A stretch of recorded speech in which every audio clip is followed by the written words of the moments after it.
Friends, ఎంతో హోరాహోరీగా జరిగిన ఈ ఎలక్షన్లో ఏపీలో మాత్రం వారు వన్ సైడ్ అన్నట్లు చంద్రబాబు గారికి ఏపీ ప్రజలు భారీ మెజారిటీతో పట్టం కడితే, కేంద్రంలో మాత్రం అటు కాంగ్రెస్ కి ఇటు బీజేపీకి సింగిల్ గా 272 సీట్లు దాటకుండా హంగు వచ్చేలా ప్రజలు తీర్పిచ్చారు. దీంతో బీజేపీ దేశంలో కొన్ని ప్రాంతీయ పార్టీలను కలుపుకొని ఎన్డీఏ కూటమితో కేంద్రంలో ప్రభుత్వాన్ని ఏర్పాటు చేసింది. అయితే బీజేపీకి మద్దతు తెలిపిన ప్రాంతీయ పార్టీల్లో ఏపీ నుండి టీడీపీకే 16 ఎంపీ సీట్లున్నాయి. అలానే బీహార్ నుండి జేడీయూకి 12 ఎంపీ సీట్లున్నాయి. సో ఇక్కడ మోడీ గారు దేశానికి 5 సంవత్సరాలు ప్రధానమంత్రిగా కొనసాగాలంటే చంద్రబాబు గారి మద్దతు కంపల్సరీ, లేకపోతే కేంద్రంలో బీజేపీ ప్రభుత్వం దిగిపోతుంది. సో అందుకనే మోడీ గారు చంద్రబాబు గారిని ఎన్డీఏ సమావేశాల్లో కూడా ఆయన ప్రక్కనే కూర్చోబెట్టుకున్నారు. అయితే మోడీ గారు 5 సంవత్సరాలు దేశానికి ప్రధానిగా కొనసాగాలంటే చంద్రబాబు గారు మోడీ గారికి మద్దతు ఇవ్వడానికి చంద్రబాబు గారు మోడీ గారిని ముందుగా అడిగింది ఏపీకి స్పెషల్ స్టేటస్, అలానే పోలవరం ప్రాజెక్టు నిధులు పెంచి పోలవరం ప్రాజెక్టుని త్వరగా కంప్లీట్ చేద్దామని. అయితే చంద్రబాబు గారు చేసిన ఈ డిమాండ్స్ కి మోడీ గారు ఒప్పుకున్నారు. అందుకనే చంద్రబాబు గారు ఈ ఎలక్షన్ లో నరేంద్ర మోడీ గారికి సపోర్టు చేసింది. చంద్రబాబు గారు కూడా ఎందుకు ముఖ్యంగా ఈ 2 అంశాలనే ముందుగా మోడీ గారిని డిమాండ్ చేశారు. ఎందుకు ఈ 2 అంశాలు మన రాష్ట్రానికి అతి ముఖ్యమైనవి? మనం 2014 నుండి ఇప్పటి వరకు మన రాష్ట్రానికి స్పెషల్ స్టేటస్ ఇవ్వమని ఎన్నో ఉద్యమాలు చేసి ఎంతో గొంతు చించుకొని కేంద్ర ప్రభుత్వాన్ని అడిగినా ఎందుకు కేంద్ర ప్రభుత్వం మన రాష్ట్రానికి స్పెషల్ స్టేటస్ ఇవ్వడానికి నిరాకరించింది? అసలు ఈ స్పెషల్ స్టేటస్ అంటే ఏమిటి? అంటే ప్రత్యేక హోదా అంటే ఏమిటి? ఏపీకి ఈ స్పెషల్ స్టేటస్ ఇవ్వడం వల్ల ఏపీ ఎలా డెవలప్ అవుతుంది? అలానే ఎప్పుడు 1941లో స్టార్ట్ అయిన మన రాష్ట్రంలో ఈ పోలవరం ప్రాజెక్టు ప్రపోజల్ ని ఇప్పటి వరకు ఏపీలో ఏ గవర్నమెంట్ వచ్చినా ఎందుకు కంప్లీట్ చేయలేకపోయింది? అసలు ఎందుకు ఈ పోలవరం ప్రాజెక్టు మన రాష్ట్రానికి అతి ముఖ్యమైనది అనే విషయాల్ని ఇప్పుడు క్లియర్ గా పాయింట్ టు పాయింట్ తెలుసుకుంటూ వద్దాం. ముందుగా మన రాష్ట్రానికి స్పెషల్ స్టేటస్ విషయానికి వస్తే, అసలు ఈ స్పెషల్ స్టేటస్ అనే కాన్సెప్ట్ ని, అంటే ఈ ప్రత్యేక హోదా అనే కాన్సెప్ట్ ని 1969వ సంవత్సరంలో అప్పుడు 5th ఫైనాన్స్ కమిషన్ తెచ్చింది. ఇక్కడ ఫైనాన్స్ కమిషన్ అంటే భారత రాజ్యాంగంలోని ఆర్టికల్ 280 ప్రకారం దేశ కేంద్ర ప్రభుత్వానికి అలానే రాష్ట్ర ప్రభుత్వానికి మధ్య ఆర్థిక పరమైన సంబంధాల్ని నిర్వహించడానికి ఏర్పాటు చేసిన ఒక కమిషన్. దీని పని దేశంలో ఆర్థికంగా అంటే ఎకనామికల్ గా కొత్త చట్టాలని తీసుకురావడం. అలా 1969లో అప్పటి 5th ఫైనాన్స్ కమిషన్ తెచ్చిందే ఈ స్పెషల్ స్టేటస్, ఈ ప్రత్యేక హోదా. ఈ స్పెషల్ స్టేటస్ అనే ఒక కాన్సెప్ట్ ని తీసుకువచ్చి ఆ 5th ఫైనాన్స్ కమిషన్ ఏమి చెప్పిందంటే, దేశంలో ఏ రాష్ట్రం అయితే భౌగోళికంగా, సామాజికంగా, ఆర్థికంగా వెనకపడి ఉంటుందో అప్పుడు ఆ రాష్ట్రానికి స్పెషల్ స్టేటస్ ఇచ్చి సెంట్రల్ గవర్నమెంట్ ని ఆ రాష్ట్రానికి సపోర్ట్ చేయమని చెప్పింది. అయితే ఏ రాష్ట్రానికైనా స్పెషల్ స్టేటస్ రావాలంటే దానికి కొన్ని కండిషన్స్ ఉన్నాయి.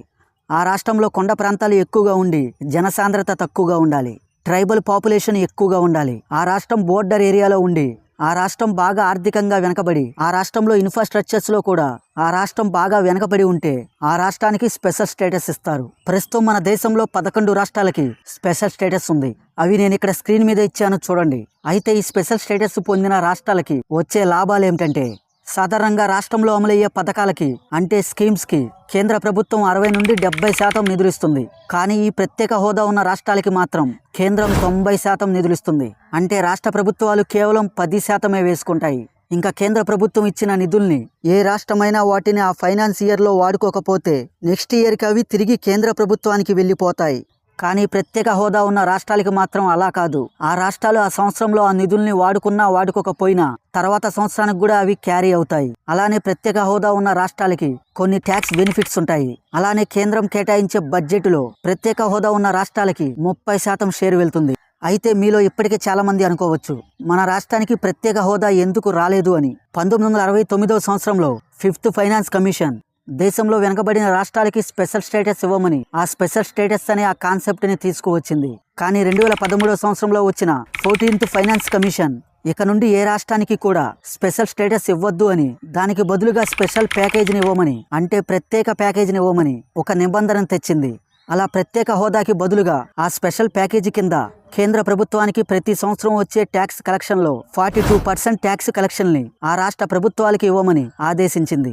సో ఇలా 2013వ సంవత్సరంలో వచ్చిన 14th finance commission north east లోనే 7 రాష్ట్రాలకి, అలానే సిక్కిం, జమ్మూ కాశ్మీర్, హిమాచల్ ప్రదేశ్, ఉత్తరాఖండ్ రాష్ట్రాలకి తప్ప మిగతా ఏ రాష్ట్రాలకి కూడా ఇంకా స్పెషల్ స్టేటస్ నే లేకుండా చేసింది. అయితే 2014వ సంవత్సరంలో ఏపీ నుండి తెలంగాణని సపరేట్ చేసిన కాంగ్రెస్ తెలంగాణకి స్పెషల్ స్టేటస్ ఇచ్చింది, కానీ అసలు రాజధాని లేని అప్పుడు అలాంటి దారుణమైన స్థితిలో ఉన్న మన ఏపీకి మాత్రం స్పెషల్ స్టేటస్ ఇవ్వలేదు.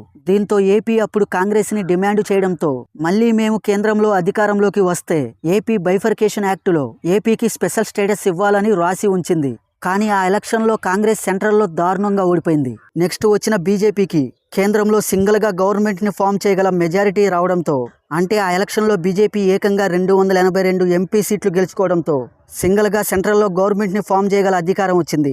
ఇంకా అప్పుడు ఏపీకి స్పెషల్ స్టేటస్ ఇవ్వమని మనం అడిగితే అప్పుడు బీజేపీ 14th ఫైనాన్స్ కమిషన్ పెట్టిన కొన్ని నియమాలను చూపించి మేము ఏపీకి స్పెషల్ స్టేటస్ ఇవ్వలేమని తేల్చి చెప్పింది. ఇంకా తర్వాత మన నాయకులు ఏపీకి స్పెషల్ స్టేటస్ కోసం ఎన్ని ఉద్యమాలు చేసినా, ఎంత గొంతు చించుకొని అడిగినా బీజేపీకి కేంద్రంలో ఫుల్ మెజారిటీ ఉండటం వల్ల ఏపీకి స్పెషల్ స్టేటస్ ఇస్తే వేరే రాష్ట్రాల వాళ్ళు కూడా అడుగుతారని భయంతో ఏపీకి స్పెషల్ ప్యాకేజ్ అనే ఒక ప్యాకేజీనిచ్చి సరిపెట్టుకుంది. ఈ స్పెషల్ ప్యాకేజీ క్రింద 2014 నుండి 2024 సంవత్సరం వరకు సెంట్రల్ గవర్నమెంట్ మన రాష్ట్రానికి 14,000 కోట్ల రూపాయల నిధులిచ్చింది. ఇలా 2014 నుండి 2024 వరకు సెంట్రల్లో బీజేపీకి ఫుల్ మెజారిటీ ఉండటం వల్ల వాళ్ళు ప్రాంతీయ పార్టీలని పెద్దగా పట్టించుకోలేదు. కానీ ఇప్పుడు ప్రాంతీయ పార్టీలు చెప్పిన మాట వినాల్సిందే. ముఖ్యంగా ఏపీ, బీహార్ చెప్పిన మాట వాళ్ళు ఏది చెప్పితే అది ఖచ్చితంగా బీజేపీ వినాల్సిందే. లేకపోతే సెంట్రల్లో బీజేపీ గవర్నమెంట్ పడిపోతుంది. మరైతే ప్రత్యేక హోదా పొందిన ఈ 11 రాష్ట్రాలు ఏమైనా డెవలప్ అయ్యాయా అంటే అవి ఖచ్చితంగా మనం చెప్పలేం.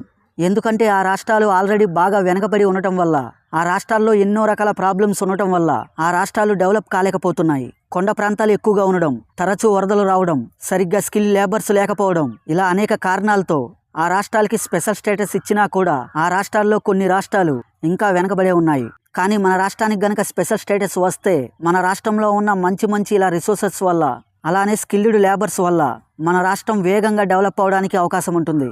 అలానే ఆర్థికంగా కూడా ఆ స్పెషల్ స్టేటస్ అనేది మన రాష్ట్రానికి చాలా బాగా ఉపయోగపడుతుంది.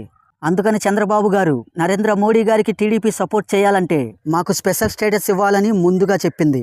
అయితే ఇక్కడ మనం తెలుసుకోవాల్సిన ఇంకో విషయం ఏంటంటే, ఇప్పుడు స్పెషల్ స్టేటస్ని ఏపీతో పాటు బీహార్, ఒడిశా రాష్ట్రాలు కూడా మాకు స్పెషల్ స్టేటస్ని ఇవ్వమని కేంద్రాన్ని డిమాండ్ చేస్తున్నాయి. ఫ్రెండ్స్, ఇంకా ఇప్పుడు ఈ పోలవరం ప్రాజెక్టు విషయానికి వద్దాం. మన తెలుగు రాష్ట్రాల్లో ప్రవహించేది రెండే 2 నదులు, ఒకటి కృష్ణా, 2 గోదావరి. కానీ ప్రస్తుతం మన రాష్ట్రంలో ఉపయోగిస్తుంది కేవలం కృష్ణా నది నీళ్లు మాత్రమే. అవి పంట పొలాలకైనా మనం త్రాగడానికైనా మనం ఉపయోగించుకుంటుంది కేవలం కృష్ణా నది నీళ్లు మాత్రమే. మరి ఎందుకు గోదావరి నది నీళ్ళని ఎందుకు ఉపయోగించుకోలేకపోతున్నాము అంటే, గోదావరి నదిపై ఎటువంటి డ్యామ్స్ లేకపోవడం వల్ల ఆ గోదావరి నది నీళ్లు సముద్రంలో కలిసిపోతున్నాయి. కృష్ణా నదిపై చాలా డ్యాములు ఉన్నాయి. వాటిల్లో ముఖ్యంగా శ్రీశైలం, ప్రకాశం, నాగార్జున డ్యామ్. అందువల్లే కృష్ణా నది నీళ్ళని మనం ఉపయోగించుకోగలుగుతున్నాం. కానీ గోదావరి నదిపై ఎటువంటి డ్యామ్స్ లేవు. అసలు గోదావరి నది నీళ్ళని మనం ఉపయోగించుకోవాలి అంటే ఆ నదిపై డ్యామ్స్ ఎందుకు ఉండాలి అంటే, ఆ నదిపైన డ్యామ్ని వేసి ఆ నీళ్ళని మన వైపు మళ్లించుకోవచ్చు. ఈ గోదావరి నది అనేది దేశంలోని అతి పొడవైన నదుల్లో 2వ అతి పెద్ద నది. ఇది మహారాష్ట్రలో గుండగా ఆంధ్రప్రదేశ్ మీదుగా బంగాళాఖాతంలో కలిసిపోతుంది. అయితే అలా గోదావరి నదిపై మన రాష్ట్రంలో ఎటువంటి డ్యాములు లేకపోవడం వల్ల ప్రతి సంవత్సరం గోదావరి నది నుండి 30,000 టీఎంసీల నీళ్లు వేస్ట్గా సముద్రంలో కలిసిపోతున్నాయి. ఇంకా మన రాష్ట్రంలో ఉన్న కృష్ణానది నీళ్ళేమో మనకి సరిపోవడం లేదు. అలా కృష్ణానది నీళ్లు సరిపోకపోవడం వల్ల మన రాష్ట్రంలో కేవలం ఒక్క పంట మాత్రమే పండించగలుగుతున్నాం. అలానే మన రాష్ట్రంలో చాలా ప్రాంతాలకి కూడా కృష్ణానది నీళ్లు త్రాగడానికి సరిపోవడం లేదు. అందుకని గోదావరి నది ప్రవహించే ప్రాంతంలో డ్యాము కట్టి ఆ నీళ్ళని కృష్ణానది వైపు తరలించి కృష్ణానది కింద ఉండే పంట పొలాలకి నీరు ఇవ్వాలనే ఉద్దేశంతో, అలానే రాష్ట్రంలో ప్రతి గ్రామానికి ఇంకా మంచినీళ్ల సమస్యలు తలెత్తకూడదనే ఉద్దేశంతో ఆ గోదావరి నది మీద డ్యామ్ కట్టాలని తెచ్చిన ప్రపోజలే ఈ పోలవరం ప్రాజెక్ట్. ఈ పోలవరం ప్రాజెక్టు గనక కంప్లీట్ అవుతే రాష్ట్రంలో కృష్ణా నది ప్రవహించే ప్రాంతాల్లో, అలానే గోదావరి నది ప్రవహించే ప్రాంతాల్లో సంవత్సరానికి ఏకంగా 2 పంటలు పండించుకోవచ్చు. అలానే రాష్ట్రం మొత్తం మంచినీళ్ల కొరతే ఉండదు. అయితే గోదావరి నదిపై ఎక్కడ డ్యాముని నిర్మిస్తే బాగుంటుందో అని 1950sలో ఒక టీంని సర్వే చేయడానికి వేశారు. అలా ఆ టీం సర్వే చేసి వెస్ట్ గోదావరి డిస్టిక్లోని పోలవరం అనే గ్రామానికి దగ్గరలో ఆ డ్యాముని నిర్మించడానికి అనువుగా ఉంటుందని ఆ సర్వే టీం కన్ఫర్మ్ చేసింది. సో ఆ డ్యామ్ పోలవరం విలేజ్ కి దగ్గరలో ఉంది కాబట్టే ఆ డ్యామ్ కి పోలవరం అని పేరు వచ్చింది. అయితే ఆ డ్యామ్ ని గోదావరి నది ప్రవహించే నదిపై నిర్మించడం చాలా కష్టం. ఎందుకంటే గోదావరి నది ప్రవాహం చాలా ఎక్కువగా, అలానే చాలా లోతుగా, లోపల మట్టి కూడా చాలా డ్రైగా ఉంటుంది. అందుకని ఆ నది ప్రవహించే రైట్ సైడ్ లో ఆ నదికి ఆనుకొని ఒక డ్యామ్ ని నిర్మించి ఆ గోదావరి నది వాటర్ ని అటువైపు మళ్లించాలని డిసైడ్ అయ్యి అక్కడ డ్యామ్ నిర్మించడం స్టార్ట్ చేశారు. ఈ పోలవరం డ్యామ్ అనేది చాలా పెద్దది. ఏకంగా ఈ డ్యామ్ యొక్క లెంతే 1.8 కిలోమీటర్స్ ఉంటుంది. ఇది గనక పూర్తవుతే ఇదే మన రాష్ట్రంలో అతి పెద్ద డ్యామ్ అవుతుంది. మొదట్లో దీన్ని రామపడ సాగర్ ప్రాజెక్ట్ అనేవాళ్ళు, తర్వాత పోలవరంగా పేరు మార్చారు. అయితే రాష్ట్రంలో ఇంత పెద్ద డ్యామ్ని నిర్మించడానికి సరిగ్గా డబ్బులు లేవు అనే వంకతో మన రాష్ట్రంలో ఏ గవర్నమెంట్ వచ్చినా ఆ పోలవరం ప్రాజెక్టుని పక్కన పెడుతూ వచ్చారు. కానీ 2004వ సంవత్సరంలో ఆంధ్రప్రదేశ్కి వైఎస్ రాజశేఖర రెడ్డి గారు సీఎం అయిన తర్వాత ఆ పోలవరం ప్రాజెక్టుని పట్టించుకున్నారు. ఆ ప్రాజెక్టు వ్యయం 8,200 కోట్లుగా అంచనా వేసి స్టేట్ గవర్నమెంటే ఆ ప్రాజెక్టు కట్టడానికి మొత్తం భరించేలాగా ఆ ప్రాజెక్టుకి నిధులు కేటాయించారు. దీంతో 2004లో ఆ డ్యామ్ యొక్క కెనాల్ వర్క్ స్టార్ట్ అయ్యాయి. ఇంకా 2005లో ఆ డ్యామ్ యొక్క కన్స్ట్రక్షన్ స్టార్ట్ చేశారు. కానీ 2006వ సంవత్సరంలో ఆ డ్యామ్ యొక్క కన్స్ట్రక్షన్ మధ్యలో ఆగిపోయింది. ఎందుకంటే ఫారెస్ట్ డిపార్ట్మెంట్ నుండి క్లియరెన్స్ రాకపోవడం వల్ల, అలానే ఇంకొన్ని డిపార్ట్మెంట్ల నుండి అక్కడ డ్యాము కట్టడానికి పూర్తిగా క్లియరెన్స్ రాకపోవడం వల్ల 2006వ సంవత్సరం నుండి 2009వ సంవత్సరం వరకు ఆ పోలవరం ప్రాజెక్టు మధ్యలోనే అక్కడ ఆగిపోయింది. ఇంకా 2009వ సంవత్సరంలో అన్ని డిపార్ట్మెంట్ల నుండి అక్కడ పోలవరం డ్యాము కట్టుకోవచ్చని క్లియరెన్స్ వచ్చాయి. ఇంకా వెంటనే వైఎస్ రాజశేఖర రెడ్డి గారు ఆ పోలవరం ప్రాజెక్టు పనుల్ని వేగంగా మొదలుపెట్టారు. కానీ 2009వ సంవత్సరంలో వైఎస్ రాజశేఖర రెడ్డి గారు చనిపోయారు. దీంతో ఆ పోలవరం ప్రాజెక్టుని ఎవ్వరూ పట్టించుకోలేదు. తర్వాత వచ్చిన ప్రభుత్వాలు పోలవరం ప్రాజెక్టుకి నేషనల్ ప్రాజెక్టు స్టేటస్ ఇవ్వమని కేంద్రాన్ని డిమాండ్ చేశారు. కానీ అప్పుడు మన దేశానికి ప్రధానిగా ఉన్న మన్మోహన్ సింగ్ గారు నేషనల్ ప్రాజెక్టు స్టేటస్ ఇవ్వడానికి ఒప్పుకోలేదు. ఇంకా 2014వ సంవత్సరంలో ఆంధ్రప్రదేశ్ నుండి తెలంగాణ సపరేట్ అవడంతో ఆంధ్రప్రదేశ్ లోటు బడ్జెట్లో ఉండటం వల్ల పోలవరం ప్రాజెక్టుకి నేషనల్ ప్రాజెక్టు స్టేటస్ ఇస్తామని కాంగ్రెస్ హామీ ఇచ్చింది. కానీ 2014 ఎలక్షన్లో కాంగ్రెస్ సెంట్రల్లో ఓడిపోయింది. సెంట్రల్లో బీజేపీ అధికారంలోకి వచ్చి ఏపీలో తెలుగుదేశం పార్టీ అధికారంలోకి వచ్చింది. ఇలా 2014 సంవత్సరంలో వచ్చిన చంద్రబాబు గారు మళ్ళీ పోలవరం ప్రాజెక్టుని పట్టించుకున్నారు. దీంతో 2014 సంవత్సరంలో టీడీపీ బీజేపీకి సపోర్టు చేసినందుకు తనకి ఇచ్చిన హామీలలో పోలవరం ప్రాజెక్టుకి నేషనల్ స్టేటస్ ప్రాజెక్టు ఇస్తామని ఇచ్చిన హామీని బీజేపీని చంద్రబాబు గారు అడిగారు. దీంతో బీజేపీ నేషనల్ ప్రాజెక్టు స్టేటస్ ఇచ్చింది. కానీ కొంతమంది హ్యూమన్ రైట్స్ ఈ పోలవరం ప్రాజెక్టు వల్ల దగ్గరలో ఉన్న 276 గ్రామాలు మునిగిపోతాయని, అలానే కొంత ఫారెస్ట్ ల్యాండ్ మునిగిపోతుందని అక్కడ మొత్తం సర్వే చేసిన తర్వాతే ఈ పోలవరం ప్రాజెక్టుని స్టార్ట్ చేయాలని ఏపీ ప్రభుత్వానికి వ్యతిరేకంగా కేసులు వేశారు. దీంతో అలా ఇబ్బంది పడే గ్రామాలకి వాళ్ళకి ఎక్కువగా కంపన్సేషన్ ఇస్తామని ఏపీ ప్రభుత్వం చెప్పింది. దీంతో ఆ ప్రాబ్లం కూడా సాల్వ్ అవడంతో మళ్ళీ 2015వ సంవత్సరంలో చంద్రబాబు గారి హయాంలో ఈ పోలవరం ప్రాజెక్టు పనుల్ని మళ్ళీ స్టార్ట్ చేశారు. కానీ పోలవరం ప్రాజెక్టుని నిర్మించే కంపెనీ చాలా స్లోగా పనిచేస్తుందని చంద్రబాబు గారు గ్రహించి అక్కడ ఆ పోలవరం డ్యామ్ని నిర్మించే పనిని నవయుగ కంపెనీకి అప్పగించారు. దీంతో ఆ పోలవరం డ్యామ్ యొక్క వర్క్ చాలా స్పీడ్గా అవడం మొదలుపెట్టాయి. ఇలా ఇంతలో 2019వ సంవత్సరంలో మళ్ళీ ఏపీలో ప్రభుత్వం మారడం వల్ల వచ్చిన ప్రభుత్వం ఆ పోలవరం ప్రాజెక్టుని పెద్దగా పట్టించుకోకపోవడం వల్ల ఆ పోలవరం ప్రాజెక్టు పనులు మళ్ళీ ఆగిపోయాయి. సో ఏపీలో ఈసారి చంద్రబాబు గారు అధికారంలోకి వచ్చారు కాబట్టి ఈ పోలవరం ప్రాజెక్టు యొక్క పనులు మళ్ళీ వేగంగా మొదలయ్యే అవకాశం ఉంది. ఆల్రెడీ చంద్రబాబు గారు మోడీ గారితో ఏపీలో ఈ పోలవరం ప్రాజెక్టుని వేగంగా వెంటనే కంప్లీట్ చేయాలనే మాట కూడా చెప్పినట్లుగా తెలుస్తుంది. ఎందుకంటే ఈ పోలవరం డ్యామ్ ప్రాజెక్టు కంప్లీట్ అవుతే కృష్ణానది దగ్గరలో ఉన్న పంట పొలాలు, అలానే గోదావరి నది దగ్గరలో ఉన్న పంట పొలాలు అక్కడ ఏకంగా సంవత్సరానికి 2 పంటలు పండించుకోవచ్చు.